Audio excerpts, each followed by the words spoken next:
Ang mga kwento tungkol sa utang na hindi nababayaran. Pero sa kaso ni Cheska, ang pagtanggi niyang magpautang sa iba ay nauwi sa isang malagim na disgrasya. Isang paalala ang kwentong ito na hindi masama maging mabuti sa ibang tao. Pero kailangang maging maingat pa rin tayo dahil may mga taong sadyang abusado at sa huli, kapahamakan ang isusukli sa ating kabutihan. Ang pagpapautang, isang paraan ng pagtulong sa mga kaibigan o kamag-anak nating nagigipit. Pero kalakip din ito, ang tiwala na ang ating pautangin ay tutupad sa kanilang obligasyong magbayad sa tamang panahon. Kaya kapag hindi natutupad ang napagkasunduan, madalas nauuwi sa malalim na hidwaan. Sabi ko, ganun ba yun? Kumuto lang makukulong? Ganun na lang ba yun? Utang ng araw ang naging lamat ng pagiging magkaibigan ni Susan at Janet. Ang nautang yata sa akin yan, kumbaga, pinagsama-sama na lahat. Nasa mga 3,000 plus siguro, mga ganon. Umuutang kami sa kanya yung pagkain namin. Sa kanya kami lumalapit nun. Wala po kasi ako ng trabaho, tsaka yung asawa ko po nun. Maliliit pa po yung mga anak ko. Pero matapos makuha ang kailangan, tila wala na raw paramdam muli si Janet. Nag-abot, kulang. Parang 1,000 o 700. Sabi ko, bakit ganun? Bulyawan na kami. Na parang nainis ako sa kanya, tinalikuran ko na siya. Ako, tao ko nakiusap sa'yo, hindi mo ko tinanggap, bahala ka. Talagang hawakan, talagang buhaghag yung mga buhok. Tapos yung damit ko napunit. Tapos sinahila niya.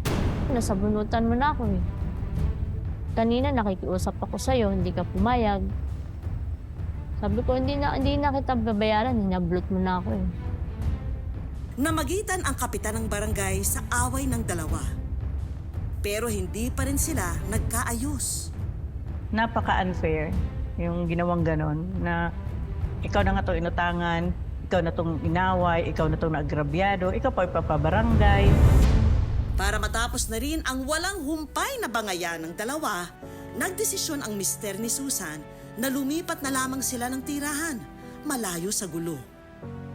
Sa muli kayang pagkikita ni Susan at Janet, manunumbalik ba ang galit o mananaig ang pagpapatawad? Hi, Susan. Hello po, ma. Welcome sa wish ko lang. Magagawa niyo bang patawarin siya? Hindi naman ako masamang tao. Ang gusto ko lang masagot talaga yung bakit. Yung bakit na hanggang ngayon nandoon pa rin. Meron atang gustong kumausap sa inyo ngayon.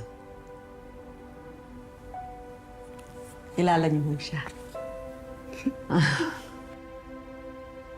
Sige, sige. Bakit kayo naiyak? Ang gusto ko lang masagot bakit. Yun lang. Kasi nung once na lumapit ako sa'yo, di ba, nakiusap ako sa'yo noon. Hindi mo inano yung paliwanag ko, hindi mo inano yung pasensya ko sa'yo. Tulad na nga na sinabi mo, di ba, parang pareho kayong mainit ang ulo nun. Kaya siguro humantong nun sa ganon, na kahit ayaw nyo naman humantong sa ganon, di ba? Siguro nagkasabay lang kayo ng init ng ulo. Di ba, gusto mo rin na manumbalik ang pagkakaibigan niya para aiksila ng buhay, para magkaroon ng kaaway na ganyan. Kaya sa nangyari sa akin, okay na yung wala na yun. Past is past. Sana maging okay ulit tayo. Sorry din yun. Anong Sorry din. Sorry din. Hindi kita naintindihan. Oo.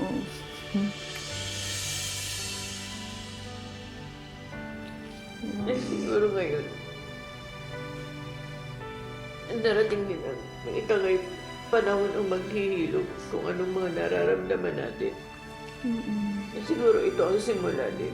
Siguro, na-admire ko rin kayo dahil parang nangibabaw pa rin yung pagkakaibigan niyo kahit na may mga pinagdaanan kayo.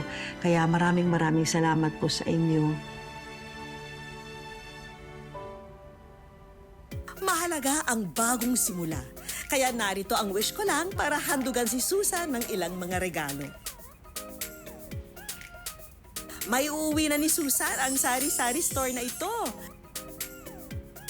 At syempre, meron tayong mga cupcakes, mga assorted pastries na pwede niyong iuwi at ipamahagi sa pamilya. Kasi alam ko, di ba, nagre-rider ka, nag-delivery kayo. Ayan, yan, para magamit niyo yan. Yak na magagamit din niya ang mga gamit pang motor sa kanyang pagde-deliver sa araw-araw. Ito para sa inyo, ha, mga RTW. Masasarap din ang pahinga ng pamilya ni Susan dahil sa bedroom essentials na ito. Para sa anak nyo, di ba meron kayong anak na 14? Ayan, mga assorted school supplies yan para sa kanya, pati backpack. Tapos, meron din ho tayong educational assistance mula sa Wish Ko Lang. Ma'am! Yan, di ba, para sa anak nyo. At syempre, hindi mawawala ang munting tulong mula sa aming programa.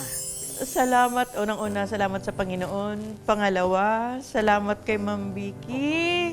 Salamat din sa Wish Ko Lang.